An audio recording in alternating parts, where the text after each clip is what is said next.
हाल ਜਿਹੜਾ ਇਸ ਤੋਂ ਪਹਿਲਾਂ ਐਡਵੋਕੇਟ ਪ੍ਰੇਮ ਸਿੰਘ ਭੰਗੂ ਦੱਸ ਰਹੇ ਸੀ ਕਿ ਦੋ ਗੱਲਾਂ ਮੇਨ ਹੈ ਜਿਹੜੀ ਕਾਨੂੰਨਾਂ ਤੇ ਗੱਲਬਾਤ ਹੋਈ ਹੈ क्योंकि दो कानून सरकार नवे लैके आई है और तीसरा जिहड़ा एसेंशियल कमोडिटीज एक्ट है एसेंशियल कमोडिटीज एक्ट ते सरकार ने गलबात की है और एसेंशियल कमोडिटीज एक्ट दे विच जो पुराना कानून चलिया आ रहा सी उस दे विच सिर्फ सोध की गई है वो सरकार नवा एक्ट नहीं लैके आई सी तो उन्होंने कहा कि असी इस नूं रीडिफाइन कर दिंदे हैं मंत्रियों ने किसानां नाल मीटिंग च कहा कि ECA जिहड़ा है एसेंशियल कमोडिटीज एक्ट है उसनूं असी रीडिफाइन कर दिंदे हैं तो किसानां ने कहा कि इसनूं रीडिफाइन तुसी ना करो इसनूं जो सोध तुसी कीती सी उस सोध नूं एज इट इज वापस लै लो ते जिवें पुराना कानून 1955 तो चलिया आ रहा सी उस कानून नूं उसे तरीके नाल रखिया जावे यानी जो खुल दित्ती गई सी जमा खोरी दी या जिन्हों कहते हैं कि स्टोरेज कैपेसिटी कोई भी चीज़ां जिन्हां ते पाबंदीशुदा जिहड़ा समान सी उसनूं स्टोरेज करन दी खुल दित्ती गई सी तां उस सोध नूं वापस ले लिया जावे और पुराना कानून एज इट इज उसनूं रखिया जावे तां सरकार ने कहा कि असीं इस ते सलाह कर लैंदे आ सिर्फ एक कानून ते गलबात हुई और बाकी दो कानून जिहड़े नवे कानून ने वो जिउंदे त्यों ने उस ते अगे गलबात करनी है जो किसानां ने हुण लंच ब्रेक दे दौरान दस्सिया है कि MSP ते सरकार आउण तो बच रही है MSP ते चर्चा करन तो बच रही है सो असी कोशिश करांगे किसान आगू कह रहे हैं कि असी कोशिश करांगे सरकार नूं MSP ते भी चर्चा ते लैके आउण दे लई सो सरकार ने किसानां नूं प्रस्ताव दिता है कि सुप्रीम कोर्ट दी कमेटी तो अगर इतराज है तां तुसीं एक अपनी कमेटी बना लो असी तुहाडी कमेटी दे नाल गलबात करांगे इस तरीके दा प्रस्ताव सरकार दे रही सी इस मीटिंग दे विच पर किसानां ने ठुकरा दिता रोहित बंसल साडे सहयोगी सिद्धे जुड़ रहे ने होर गलबात दे लई रोहित असी किसान आगूआं नूं सुन रहे सी लंच ब्रेक दे दौरान जो उन्हां दे नाल गलबात हुई जिन्नी क असी समझ पाए शिव कुमार कक्का होरां ने या एडवोकेट प्रेम सिंह भंगू होरां ने जो गलबात कही दो चीज़ां समझ आईयां ने इस पूरी गलबात दे विच कि एक तां सरकार MSP ते हले तक चर्चा नहीं कर रही पहले जी 2 घंटे की मीटिंग हुई है पहले गेड़ की अज के 9वें दौर की मीटिंग दे विच एक तो MSP ते सरकार चर्चा करन ते नहीं आई और किसान आगू कह रहे हैं कि सरकार MSP ते चर्चा करन तो बच रही है दूसरी गल जिहड़ा एसेंशियल कमोडिटीज एक्ट है जरूरी वस्तां एक्ट वाला उन्हां दे विच जो सोध सरकार ने की सी किसान कह रहे हैं कि जे सरकार कहती उसनूं असीं रीडिफाइन कर दिंदे हैं या उस दे विच कुछ होर एड ऑन कर सकते हैं तो उन्होंने कहा कि तुसी रीडिफाइन ना करो इसनूं वापस ले लो तीसरी जिहड़ी गल है वो कमेटी दे एक प्रस्ताव दी आई है तुहाडे कोले जिन्नी जानकारी पहुंची है थोड़ा विस्तार नाल समझना चाहांगे अगर तुसी न्यूज़ 18 पंजाब हरियाणा हिमाचल के दर्शकों नूं समझा सको कि की गलबात एग्जैक्टली हुई सी क्योंकि कई बार किसान आगूआं दी आवाज़ साफ नहीं आई तो जिन्ना क असीं समझ पाए हैं उन्हां तक असीं ये जानकारी पहुँचा रहे हैं सो थोड़े जरिए चाहांगे होर अगर कुछ पॉइंट्स ते चानना पा सको तो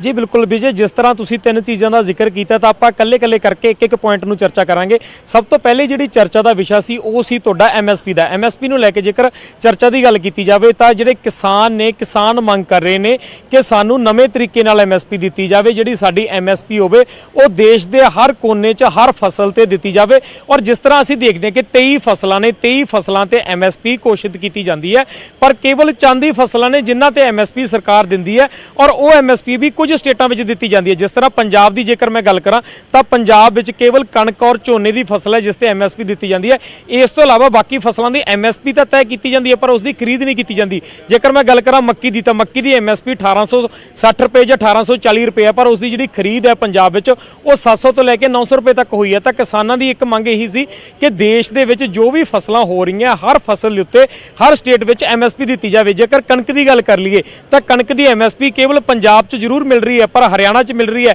इस तो इलावा जिहड़े यूपी के कुछ कोने ने उत्थे मिल रही है पर जेकर तुसीं मध्य प्रदेश चले जाओगे या तुसीं होर स्टेटां च चले जाओगे तो उत्थे जिहड़ी कणक ते MSP तुहानूं नहीं मिलेगी उत्थे तुहानूं झोने ते MSP नहीं मिलेगी तो किसानां दी यही मंग है कि जिहड़ी सारियां फसलां ते पूरियां स्टेटां दे विच जिहड़ी MSP आ उसनूं एक लागू किया जाए कि सरकार जेकर 23 फसलां ते MSP तय कर रही है तो सरकार ये गल भी यकीनी बनावे कि हर ਫਸਲ ਹਰ ਸਟੇਟ ਦੇ ਵਿੱਚੋਂ ਖਰੀਦੀ ਜਾਏਗੀ ਔਰ ਜਿਹੜਾ MSP ਦਾ ਰੇਟ ਹੈਗਾ ਉਸ ਤੋਂ ਘੱਟ ਨਹੀਂ ਖਰੀਦੀ ਜਾਏਗੀ। ਸੋ ਪਹਿਲਾ ਮੁੱਦਾ ਮੇਨਲੀ ਰੂਪ ਵਿੱਚ ਇਹੀ ਰੱਖਿਆ ਗਿਆ। ਔਰ ਦੂਜੀ ਜਿਹੜੀ ਤੁਸੀਂ ਜ਼ਿਕਰ ਕਰ ਰਹੇ ਸੀ ਕਿ ਜ਼ਰੂਰੀ ਵਸਤਾਂ ਸੋਧ ਬਿੱਲ ਦੀ ਜਿਹੜੀ ਗੱਲ ਕੀਤੀ ਗਈ ਸੀ, ਜਿਸ ਦੇ ਅਧੀਨ ਕਿਹਾ ਜਾਂਦਾ ਕਿ ਜੇਕਰ ਇੱਕ ਹੱਦ ਤੋਂ ਵੱਧ ਜਾ ਕੇ, ਜੇਕਰ ਜਿਸ ਤਰ੍ਹਾਂ ਅਸੀਂ ਪਹਿਲਾਂ ਦੇਖਦੇ ਸੀ ਕਿ ਅਕਸਰ ਟੀਵੀਆਂ ਦੇ ਵਿੱਚ ਜਾਂ ਅਖਬਾਰਾਂ ਦੇ ਵਿੱਚ ਖਬਰਾਂ ਛਪਦੀਆਂ ਸੀ ਕਿ ਇੰਨੇ ਟਨ ਅਨਾਜ ਬਰਾਮਦ ਹੋ ਗਿਆ, ਇੰਨੇ ਟਨ ਜਿਹੜੀ ਆਹ ਚੀਜ਼ ਦਾ ਸਟੋਰੇਜ ਕੀਤੀ ਹੋਈ ਸੀ ਉਹ ਬਰਾਮਦ ਹੋ ਗਿਆ, ਜਿਸ ਨੂੰ ਅਸੀਂ ਇੱਕ ਤਰੀਕੇ ਨਾਲ ਕਾਲਾਬਾਜ਼ਾਰੀ ਦਾ ਨਾਮ ਦਿੱਤਾ ਜਾਂਦਾ ਸੀ। ਤਾਂ ਉਸ ਚੀਜ਼ ਨੂੰ ਲੈ ਕੇ ਚਰਚਾ ਸੀ, ਪਰ ਜ਼ਰੂਰੀ ਵਸਤਾਂ ਸੋਧ ਬਿੱਲ ਪਾਸ ਹੋਣ ਤੋਂ ਬਾਅਦ ਇੱਕ ਤਰੀਕੇ ਨਾਲ ਇਸ ਚੀਜ਼ ਦੀ ਖੁੱਲ੍ਹ ਦੇ ਦਿੱਤੀ ਗਈ ਕਿ ਜੇਕਰ ਤੁਸੀਂ ਕੋਈ ਸਟੋਰ ਕਰਨਾ ਚਾਹੁੰਦੇ ਹੋ ਤਾਂ ਉਸ ਨੂੰ ਜ਼ਿਆਦਾ ਜਿੰਨੀ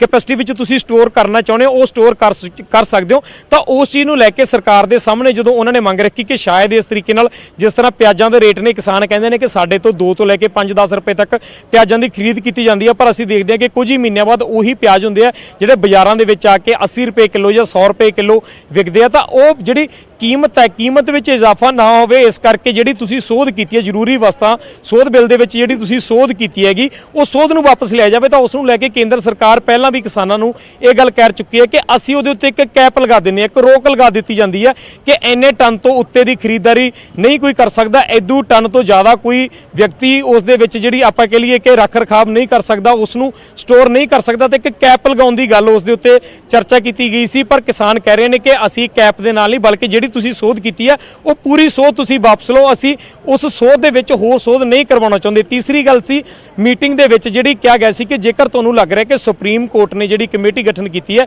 ਜੇਕਰ ਤੁਹਾਡਾ ਉਸ ਕਮੇਟੀ ਨੂੰ ਲੈ ਕੇ ਵਿਸ਼ਵਾਸ ਨਹੀਂ ਬਣ ਰਿਹਾ ਤਾਂ ਤੁਸੀਂ ਐਦਾਂ ਕਰੋ, ਆਪਾਂ ਰਲ ਕੇ ਇੱਕ ਕਮੇਟੀ ਬਣਾ ਲੈਣੇ, ਜਿਸ ਤਰ੍ਹਾਂ ਪਿਛਲੀਆਂ ਮੀਟਿੰਗਾਂ ਵਿੱਚ ਇੱਕ ਪ੍ਰਸਤਾਵ ਦਿੱਤਾ ਗਿਆ ਸੀ ਕਿ ਕਿਸਾਨਾਂ ਦੀ ਔਰ ਕੇਂਦਰ ਦੀ ਇੱਕ ਸਾਂਝੀ ਕਮੇਟੀ ਬਣਾ ਲੈਣੇ ਆ। ਉਹ ਸਾਂਝੀ ਕਮੇਟੀ ਡਿਸਾਈਡ ਕਰ ਲੇਗੀ ਕਿ ਆਉਣ ਵਾਲੇ ਸਮੇਂ 'ਚ ਬਿੱਲਾਂ ਦਾ ਕੀ ਕਰਨਾ, ਪਰ ਤੁਸੀਂ ਜਿਹੜੇ ਧਰਨਿਆਂ ਨੂੰ ਖਤਮ ਕਰ ਦਿਓ। ਸੋ ਮੁੱਖ ਰੂਪ 'ਚ ਸ਼ਾਇਦ ਇਹ ਜਿਹੜੀਆਂ ਤਿੰਨੇ ਗੱਲਾਂ ਵੀ ਜੇ ਤੁਸੀਂ ਵੀ ਸਮਝ ਗਏ ਹੋਵੋਗੇ, ਔਰ ਤਿੰਨੇ ਮੁੱਖ ਰੂਪ 'ਚ ਇਹੀ ਗੱਲਾਂ ਹੁਣ ਤੱਕ ਦੇ ਹੋਈਆਂ ਹੀ ਆ। ਜਦੋਂ ਹੀ ਮੀਟਿੰਗ ਸ਼ੁਰੂ ਹੋਈ ਹੈ ਤਾਂ ਇੱਕ ਵਾਰ ਫੇਰ ਜਿਹੜੀ ਉਹੀ ਚਰਚਾ ਕੀਤੀ ਗਈ ਕਿ ਬਿੱਲਾਂ ਵਿੱਚ ਸੋਧ ਕਰ ਲਈ ਜਾਵੇ। ਬਿੱਲਾਂ ਦੀਆਂ ਤੁਹਾਨੂੰ ਦੱਸ ਦਿੰਦੇ ਕਿ ਸੋਧ ਕਰਕੇ ਵੀ ਕੰਮ ਚਲਾਇਆ ਜਾ ਸਕਦਾ, ਕਿਉਂਕਿ ਸੁਪਰੀਮ ਕੋਰਟ ਨੇ ਬਿੱਲਾਂ ਤੇ ਰੋਕ ਲਗਾ ਦਿੱਤੀ ਹੈ। ਦੂਜੇ ਪਾਸੇ ਕਿਸਾਨ ਕਹਿ ਰਹੇ ਨੇ ਕਿ ਬਿੱਲਾਂ ਨੂੰ ਪਹਿਲਾਂ ਰੱਦ ਕਰੋ, ਰੱਦ ਕਰਨ ਤੋਂ ਬਾਅਦ ਇੱਕ ਕਮੇਟੀ ਬਣਾਓ, ਉਸ ਤੋਂ ਬਾਅਦ ਤੁਸੀਂ ਨਵੇਂ ਬਿੱਲ ਲੈ ਕੇ ਆਓ, ਅਸੀਂ ਉਸ ਦੇ ਵਿੱਚ ਤੁਹਾਡਾ ਸਹਿਯੋਗ ਕਰਾਂਗੇ ਕਿ ਕਿਹੜੀਆਂ-ਕਿਹੜੀਆਂ ਗੱਲਾਂ ਐਡ ਆਨ ਕਰਨੀਆਂ। ਪਰ ਦੂਜੇ ਪਾਸੇ ਕੇਂਦਰੀ ਮੰਤਰੀਆਂ ਨੇ ਜੋ ਤਰਕ ਦਿੱਤਾ ਹੈ ਕਿ ਬਿੱਲ ਇੱਕ ਤਰੀਕੇ ਨਾਲ ਬਿੱਲਾਂ ਤੇ ਰੋਕ ਲੱਗ ਗਈ ਹੈ, ਬਿੱਲ ਹੁਣ ਜਿਹੜੇ ਲਾਗੂ ਨਹੀਂ ਹੋ ਰਹੇ, ਬਿੱਲਾਂ ਦਾ ਕੋਈ ਇੰਪੈਕਟ ਬਾਕੀ ਨਹੀਂ ਰਹਿ ਜਾਂਦਾ। ਤਾਂ ਅਜਿਹੇ ਹਾਲਾਤ ਵਿੱਚ ਤੁਸੀਂ ਸਾਨੂੰ ਸੋਧਾਂ ਦੱਸੋ, ਤੁਸੀਂ ਕਿਹੜੀਆਂ ਸੋਧਾਂ ਚਾਹੁੰਦੇ ਹੋ, ਕਿਹੜੇ ਬਦਲਾਅ ਇਹਨਾਂ ਬਿੱਲਾਂ 'ਚ ਚਾਹੁੰਦੇ ਹੋ, ਅਸੀਂ ਉਹ ਬਦਲਾਅ ਕਰਨ ਲਈ ਤਿਆਰ ਹਾਂ। ਆਪਾਂ ਇੱਕ ਰਲ ਮਿਲ ਕੇ ਕਮੇਟੀ ਦਾ ਗਠਨ ਕਰ ਲੈਂਦੇ ਹਾਂ, ਜਿਸ ਵਿੱਚ ਕੁਝ ਆਗੂ ਕੇਂਦਰ ਦੇ ਹੋ ਜਾਣਗੇ, ਕੁਝ ਆਗੂ ਕਿਸਾਨਾਂ ਦੇ ਹੋ ਜਾਣਗੇ, ਔਰ ਉਹ ਕਮੇਟੀ ਮਿਲ ਕੇ ਡਿਸਾਈਡ ਕਰ ਲੇਗੀ ਕਿ ਕਿਹੜੀਆਂ ਸੋਧਾਂ ਜਾਂ ਕਿਹੜੇ ਬਦਲਾਅ ਇਹਨਾਂ ਕਾਨੂੰਨਾਂ ਵਿੱਚ ਕੀਤੇ ਜਾਣੇ ਆ। ਜੀ ਵਿਜੇ।